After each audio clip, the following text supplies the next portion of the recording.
ये कहानी मेरी और मेरे 3 दोस्तों की है। आकाश, सिमरन और गौरव। हम सब कॉलेज के दोस्त हैं जो दिल्ली की भाग दौड़ भरी जिंदगी से कुछ दिनों के लिए ब्रेक चाहते थे। बोरिंग रूटीन से हटकर हमने कुछ एडवेंचरस करने का प्लान बनाया। आकाश, जो हमेशा से एडवेंचर का शौकीन था, उसने सुझाव दिया कि हमें उत्तराखंड के पास के एक फॉरेस्ट एरिया में कैंपिंग के लिए जाना चाहिए। यार सोचो, आकाश की आवाज में उत्साह भरते हुए, जंगल की खामोशी, बोनफायर की गर्माहट, तारों भरी रातें और प्रकृति के बीच खुलकर जीना। मजा आ जाएगा। थोड़ा सा पी भी लेंगे, बस हम चारों, कोई डिस्टर्ब नहीं करेगा। हम सबको ये आइडिया बेहद पसंद आया। अगले ही हफ्ते हमने अपनी पूरी तैयारी कर ली। टेंट, खाने पीने का सामान, टॉर्च, फर्स्ट एड किट और हाँ, थोड़ी सी बोतलें भी। हमने उत्तराखंड के पास के एक शांत और आइसोलेटेड जंगल का रुख किया। वहां पहुंचकर लगा जैसे हम किसी और ही दुनिया में आ गए हों। चारों तरफ घना जंगल, पेड़ों की धीमी सरसराहट और हवा में मिट्टी और देवदार की ताज़ी महक। ये हमारे लिए एकदम परफेक्ट गेटअवे था। ईमानदारी से कहूँ तो वहाँ शांति की बेहद सुकून देने वाली थी। पहले दिन सब कुछ परफेक्ट था। हमने एक सुंदर स्पॉट चुना, एक छोटी सी नदी के पास, जहां से पहाड़ियों का नज़ारा भी दिखता था। दिन भर हमने जंगल एक्सप्लोर किया, ढेर सारी तस्वीरें लीं और मिलकर खाना बनाया। शाम ढलते ही हमने लकड़ियां इकट्ठा की और बोनफायर जलाया।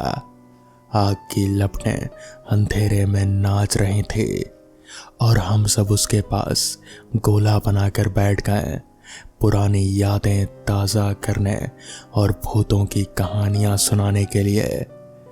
गौरव हमेशा की तरह माहौल को हल्का रखने की कोशिश कर रहा था, अपने मजाकिया अंदाज में। आकाश ने अपनी आवाज को जानबूझकर गंभीर बनाते हुए एक पुरानी चुड़ैल की कहानी छेड़ दी। लोग कहते हैं, उसने फुसफुसाते हुए कहा, इस जंगल के अंदर एक काली छाया रहती है, जो उससे मिलता है वो कभी वापस नहीं आता। हा, गौरव ने हंसते हुए टोक दिया। और वो आत्मा अभी यहाँ से तुझे उठा ले जाएगी। रहने दे आकाश, ये पुरानी कहानियां अब काम नहीं आती। हम सब जोर जोर से हंस पड़े, लेकिन मुझे अंदर ही अंदर एक अजीब सी सिहरन महसूस हुई। ये जंगल इतना खामोश था कि कभी कभी अपनी सांस की आवाज भी साफ सुनाई दे जा रही थी। और हाँ, अगर मैं सच कहूँ तो लकड़ियों के जलने के अलावा मुझे सिर्फ अपनी सांस की और हवा की एक अजीब सी सरसराहट सुनाई दे रहे थे, जो मैंने पहले कभी महसूस नहीं की थी। शायद ये शराब का असर था, पर एक अनजाना डर मन में घर करने लगा था। कहानियां खत्म होने के बाद हम सभी अपने अपने टेंट में सोने चले गए। रात के 1 या 2 बज रहे होंगे जब मुझे अचानक बाथरूम जाने की जरूरत महसूस हुई। मैं टेंट से बाहर निकला और जंगल के किनारे, जहां थोड़ा खुला था, वहां चला गया। मैं जब वापस लौट रहा था तो मैंने देखा कि गौरव का टेंट का फ्लैप खुला था और अंदर कोई नहीं था। सिमरन, जो पास के टेंट में थी, उसने मुझसे धीमे से कहा, शायद बाथरूम गया होगा, वो इतनी रात में अक्सर जाता है। मैंने उस समय ज्यादा ध्यान नहीं दिया, लेकिन 15 मिनट बीत गए, फिर आधा घंटा और फिर 1 घंटा। गौरव अभी तक वापस नहीं आया था। अब हम तीनों के मन में चिंता घर कर चुके थे। आकाश ने कहा, कुछ गड़बड़ है, हमें उसे ढूंढना चाहिए। हम तीनों ने अपनी टॉर्चें उठाई और जंगल के अंधेरे में गौरव को तलाश करने निकल पड़े। मैं बार बार गौरव का नाम चिल्ला रहा था, लेकिन जंगल में बस एक अजीब सी गूंज वापस लौट कर आ रहे थे और ना ही वो गौरव की आवाज थी। जंगल का रात का मौसम इतना ठंडा और भारी था कि हर एक आवाज, यहाँ तक कि हमारे पैरों के नीचे पत्तियों की सरसराहट भी एक क्रीपी एहसास दे रहे थे। सिमरन कांप रहे थे और मुझे भी अंदर से एक अजीब सी फीलिंग आ रहे थे, जैसे हमारे साथ कुछ बहुत बुरा होने वाला था। हवा में एक अजीब सी गंध थी, जैसे पुरानी मिट्टी और कुछ सड़े हुए पत्तों की। टॉर्च की रोशनी में पेड़ और भी डरावने लग रहे थे। उनकी शाखाएं किसी कंकाल की बाहें जैसी दिख रही थी। हम लगभग 20 मिनट से जंगल में भटक रहे थे जब हमारी टॉर्च की रोशनी एक अजीब चीज पर पड़ी। जंगल के बीच एक ऊंचे पेड़ की टहनी से कुछ लटक रहा था। जैसे ही हम करीब पहुंचे, हमारी सांसें थम गई। वो गौरव की हुडी थी। ये कैसे हो सकता है? सिमरन ने कांपते हुए कहा। गौरव की हुडी इतनी ऊपर कैसे पहुंची पेड़ पर?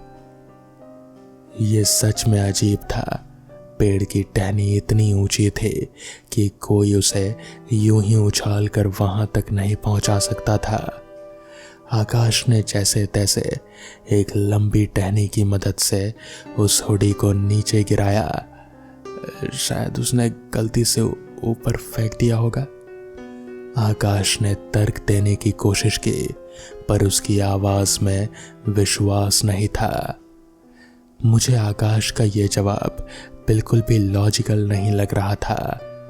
हुडी का इतना ऊपर होना इतना ज्यादा अजीब लग रहा था कि मुझे एक पल को लगा शायद गौरव हमारे साथ कोई मजाक कर रहा है, हमें डराने की कोशिश कर रहा है।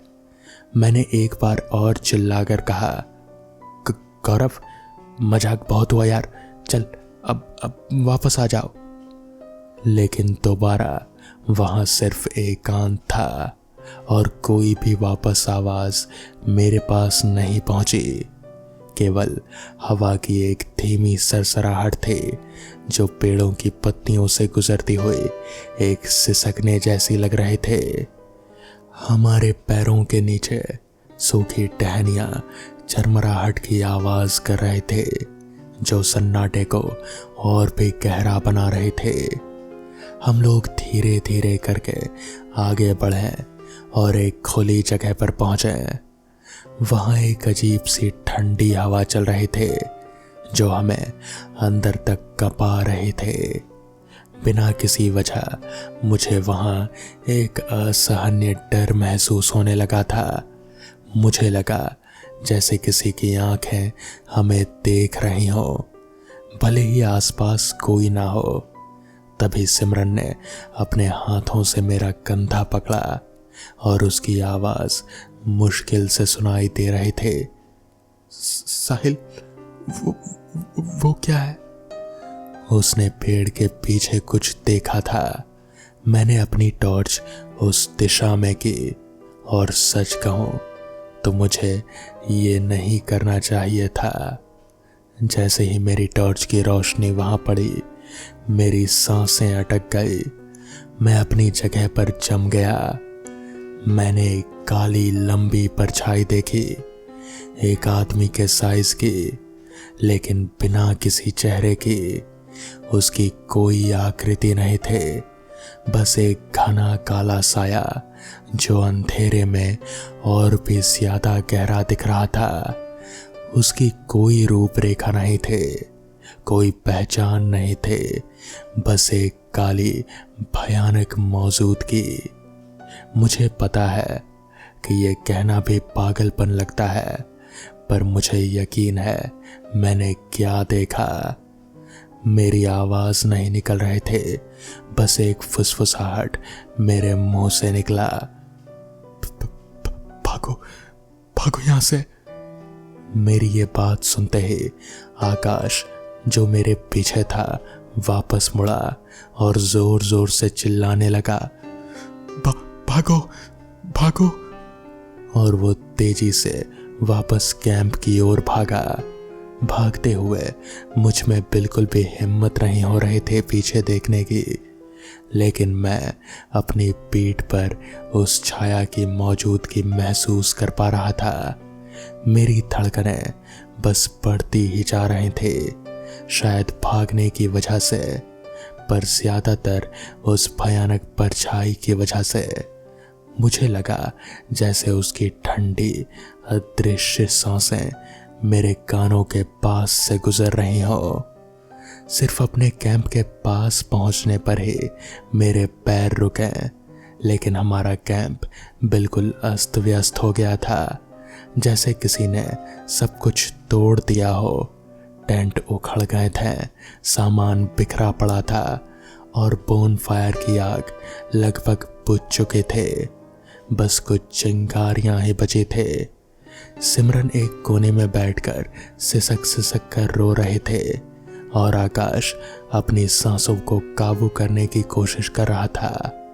उसका चेहरा पीला पड़ चुका था।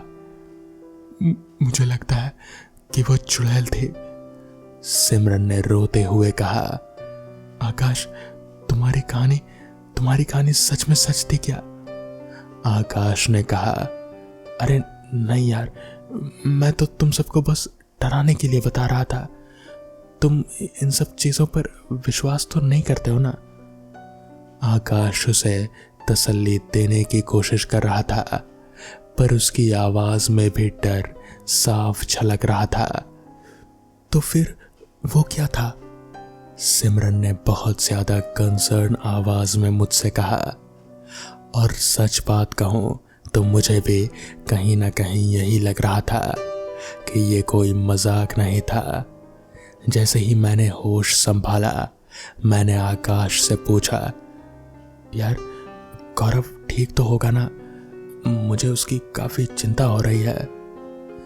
रात भर हम कैंप के बचे कुचे दायरे में बैठे रहे, एक दूसरे से सटे हुए। जैसे तैसे करके मैंने कुछ सूखी लकड़ियां जमा की थी और आग फिर से जला दी थी। और सच बताऊं तो रात के उस अंधेरे में यही आग हम तीनों को थोड़ी सी हिम्मत और हौसला दे रहे थे। मैं बार बार बीच बीच में उसका नाम चिल्लाता रहा, लेकिन गौरव ने कभी भी वापस जवाब नहीं दिया।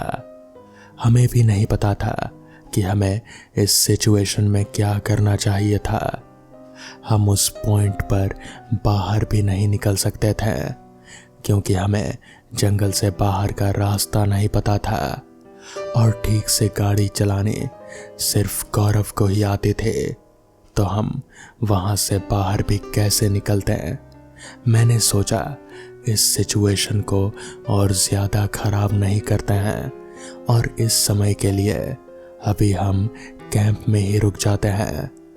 सिमरन तो जैसे तैसे करके डर के मारे सो गए थे, लेकिन मैं और आकाश बिल्कुल भी नहीं सो पाए थे और हम लोग बस सुबह होने का इंतजार कर रहे थे। हर आहट हमें चौंका देती थे, हर परछाई में हमें वही काली आकृति दिखती थे। अगले दिन जैसे ही सुबह हुई, सूरज की पहली किरणें जंगल में फैली तो हमें थोड़ी हिम्मत मिली। हमने तुरंत फैसला किया कि हम सबसे पहले वापस जाकर पुलिस को सब कुछ सच सच बता देंगे। हमने कुछ गलत नहीं किया, सिमरन ने मुझसे कहा। हमें उन्हें सब कुछ बताना चाहिए और मैं भी सहमत था। हम लोग जंगल से बाहर निकले। रास्ता वैसा नहीं था जैसा हम आए थे, पर किसी तरह कुछ पुराने फुटस्टेप और टूटी फूटी टहनियों को देखकर हम जंगल से बाहर आ गए। वहाँ से हमने तुरंत पुलिस को बुलाया और उन्हें अपने साथ जंगल में वापस लाए। जब पुलिस फोर्स को ये रियलाइज़ हुआ कि हम लोग मजाक नहीं कर रहे हैं, खासकर हमारे अस्त व्यस्त कैंप और हमारे डरे हुए चेहरों को देखकर, तो वो भी बहुत ज़्यादा सीरियस हो गए। उन्होंने तुरंत और फोर्सेस बुलाई और हमें जंगल के बाहर ही रहने को कहा। पुलिस गौरव को ढूंढने लगी और शुक्र है कि उन्हें गौरव मिल गया, लेकिन वैसी हालत में नहीं जैसा हमें गौरव याद था। गौरव बहुत ही ज़्यादा ठंड में था और उसकी बॉडी पूरी गीली थी, जैसे उसे किसी ठंडे पानी में डुबोया गया हो। उसके कपड़े एकदम इंटैक्ट थे, बस उसकी हुडी नहीं थे जो अब हमारे पास थे। पर हाँ, उसकी बाईं तरफ की पैंट पूरी फटी हुई थी, जो बहुत अजीब था क्योंकि उसके पैर बिल्कुल ऐसे लग रहे थे जैसे वो भागा ही ना हो या फिर जंगल में चला ही ना हो। कोई खरोंच नहीं, कोई मिट्टी नहीं, बस पैंट फटी हुई। गौरव को जल्द से जल्द हॉस्पिटल ले जाया गया और फिर जब उसे होश आया तो हमने उससे पूछा कि आखिर उसके साथ हुआ क्या था, लेकिन हमारे और उसके अपने भी आश्चर्य के लिए उसे उस रात के एनकाउंटर का कुछ भी याद नहीं था। उसे याद नहीं था कि वो कहाँ गया था, कैसे वहाँ पहुँचा या उसके साथ क्या हुआ था। हमने गौरव को बताया, तुम्हें आखिरी चीज़ क्या याद है? उसने हमसे कहा, मैं किसी पेड़ के पास हल्का हो रहा था और फिर मैंने बहुत दूर एक परछाई देखी, बस उसके बाद मुझे कुछ याद नहीं। अब ये सिर्फ एक संयोग नहीं हो सकता था। हमें लगता है कि उस रात हम अपनी मौत से बचकर निकले थे। सिमरन ने उसके बाद से हमसे दोस्ती ही तोड़ दी थी। वो उस रात के अनुभव से इतनी सहम गई थी कि उसने शहर छोड़ दिया और आज तक हमसे कभी कांटेक्ट नहीं किया। लेकिन मैं, आकाश और गौरव अब भी एक दूसरे से मिलते रहते हैं। आपके लिए दोस्तों, इस कहानी का अंत शायद ही एंटी क्लाइमैटिक हो। शायद आप उम्मीद कर रहे होंगे कि हमें पता चलता कि वो परछाई कौन थी या गौरव को क्या हुआ था, लेकिन सच तो यह है कि आज भी वो दिन हम तीनों के दिमाग से छूट ही नहीं पाया है। हमें आज भी नहीं पता कि उस रात क्या हुआ था, वो काली परछाई कौन थे या गौरव को उस अंधेरे में क्या अनुभव हुआ था। हम बस इतना जानते हैं कि हम बच गए। मैं बहुत खुश हूँ कि हम सब सेफ हैं, पर वो सवाल, वो अनसुलझा रहस्य, वो आज भी हमें डराता है। तो दोस्तों, ये थी आज की पहली कहानी। तो चलिए बढ़ते हैं आज की दूसरी कहानी की ओर। विजय गुजरात के भावनगर जिले में एक कंपनी की फैक्ट्री साइट पर काम करता था। उसके अंडर में 5-6 लोग और काम करते थे और वो साइट करीब 7-8 किलोमीटर के एरिया में फैली हुई थी। उसमें कई डिपार्टमेंट और कई कर्मचारी थे और उसमें कई तरह के काम होते थे। उस फैक्ट्री में कई प्लांट थे और उन सभी में अलग अलग प्रोडक्ट होते थे। एक कंपनी के अलग अलग प्रोडक्ट के लिए काम होते थे। पीछे नमक के ढेर भी थे जो किसी न किसी के काम आते थे। उस फैक्ट्री का एक डिपार्टमेंट नमक भी बनाता और बेचता था। इसी तरह उसमें पानी को शुद्ध करने के उपकरण भी थे। उसके कर्मचारियों में अच्छा भाईचारा और भरोसेमंद लोग वहाँ टिक पाते थे। विजय एक सामान्य घर का लड़का था। बचपन से ही वो अंधविश्वासी बातों पर ज़्यादा विश्वास नहीं करता था, इसलिए वो भूत प्रेत या काले जादू इन सब चीज़ों पर विश्वास नहीं करता था, लेकिन उसे भगवान पर भरोसा था। और जो उसने अपनी आंखों से देखा या अनुभव किया उसे वो नकारता नहीं था, लेकिन वो बहुत मेहनती था। कोई भी शिफ्ट या ओवर टाइम आए तो उसे कुछ फर्क नहीं पड़ता था, लेकिन जैसे जैसे उनका पद बढ़ता गया अब उन्हें बाहर भी रहना पड़ा। साइट पर जहाँ भी खुली हवा और जगह मिलती वो वहीं काम करते थे। पहले वो फैक्ट्री के अंदर डिपार्टमेंट में काम करते थे। एक रात वो पीछे की तरफ जा रहे थे जहाँ नमक का ढेर है, तभी उनका पैर सड़क के कोने पर एक गड्ढे में पड़ गया और उन्हें चोट लग गई। जब उन्होंने देखा कि यह ज़्यादा गहरा नहीं था बल्कि 1-1.5 फीट ही गहरा एक छोटा सा नाला जैसा था, लेकिन जिस तरह से वो गिरे थे उन्हें चोट लगे थे, ये उनके लिए आश्चर्यजनक था। लेकिन वो इसे भूल गए और अपने काम पर जाने लगे। कुछ देर बाद चाय ब्रेक के दौरान सब लोग एक साथ बैठे, तभी विजय के पैर में दर्द हुआ और किसी ने इसका कारण पूछा। तो जब विजय ने बताया तो वहाँ बैठे 2 लोगों ने उनसे पूछा, क्या सेक्शन 7 के सड़क पर आखिरी कोने पर MIC 8 के पास पैर दबा था क्या? ये सुनकर विजय हैरान रह गया और पूछा, हाँ वहीं पर, लेकिन आपको कैसे पता चला? तब वहाँ मौजूद 20 में से 20 लोगों ने कहा कि उन सभी का पैर एक न एक बार वहाँ पर ऐसे ही फंसा हुआ था और सभी को एक ही जगह चोट लगी थी। ये ऐसी बात नहीं थी जिसे विजय स्वीकार कर सके, लेकिन उसने इस बात को नज़रअंदाज कर दिया।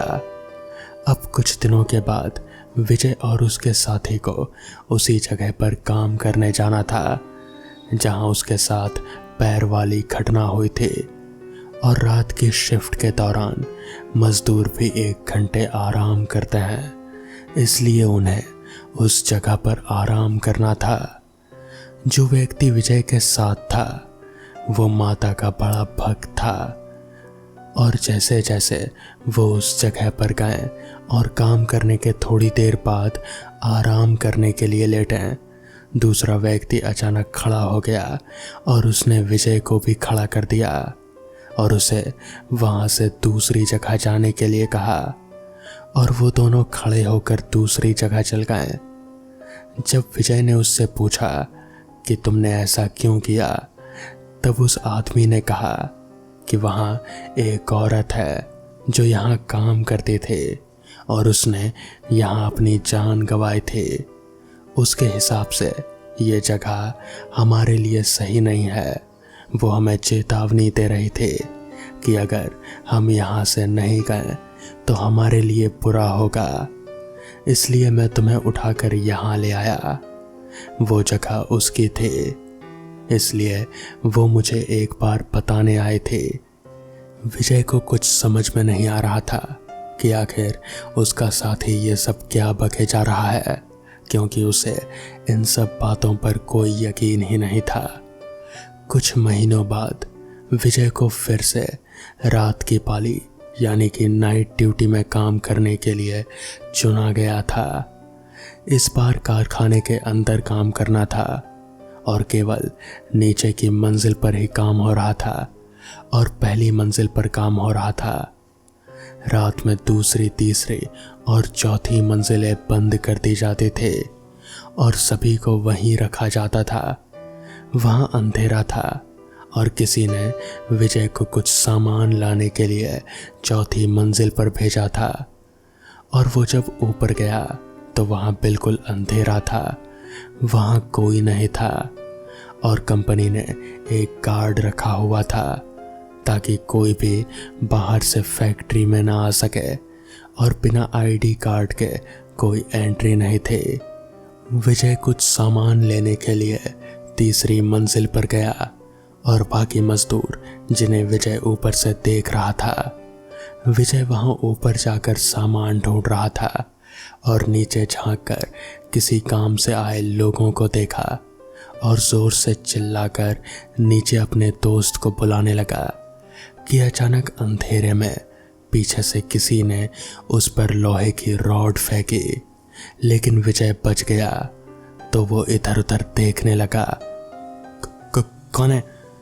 लेकिन वहां कोई नहीं था। लेकिन विजय को यकीन था कि कोई मौज मस्ती कर रहा है, तो उसने नीचे चिल्लाकर अपने दो साथियों को ऊपर बुलाया और वो ऊपर आ गया। विजय ने उन्हें रॉड के बारे में बताया तो उन लोगों ने जोर से कहा कि जो भी मौज मस्ती कर रहा हो वो बाहर आ जाए, लेकिन कोई भी बाहर नहीं आया। और अचानक अंधेरे में से किसी ने चारों तरफ से एक साथ कई सारे रॉड फेंकना शुरू कर दिए, जो सभी के शरीर पर लगी। तो सभी डर गए और भागकर वहां से नीचे आ गए। तभी एक आदमी जो थोड़ी देर के लिए बाहर गया हुआ था वो अंदर आया। वो उन सभी में से उम्र में बड़ा था और अनुभवी था। उसे ये सारी घटना और जो कुछ भी हुआ उसके बारे में पता चला, तो वो चुपचाप ऊपर गया और वो चीज़ ले आया जिसे लेने विजय गया था। तब सबने उसे इस घटना के बारे में बताया। उसके साथ ऐसा कुछ क्यों नहीं हुआ, सबने कारण पूछा। तो उस आदमी ने कहा कि उस जगह पर उसके कई साथियों की मौत हो गई थी एक हादसे में। वहाँ पर ऐसा ही होता है, इसलिए वो मुझे बिल्कुल परेशान नहीं करते हैं। पर अगर वहाँ कोई और जाता और शोर मचाता है तो वो लोग उसे परेशान करते हैं। वरना अगर आप चुपचाप दबे पैर जाकर अपना सामान लेकर आ जाएंगे तो कोई दिक्कत नहीं होगी। विजय को समझ आ गया था कि उस फैक्ट्री में ज़रूर कुछ ना कुछ तो गड़बड़ है। उसने वहाँ मुश्किल से एक आध हफ्ते ही काम किया और फिर उसने वो नौकरी छोड़ दी। तो दोस्तों, ये थी आज की कहानियाँ। अगर आपको ये कहानियाँ पसंद आई हो तो वीडियो को लाइक और चैनल को सब्सक्राइब करना ना भूलें। तो मैं आपका दोस्त आर्यन जल्द ही मिलूँगा आपसे ऐसी ही किसी नई कहानी के साथ। तब तक के लिए अपना ख्याल रखें।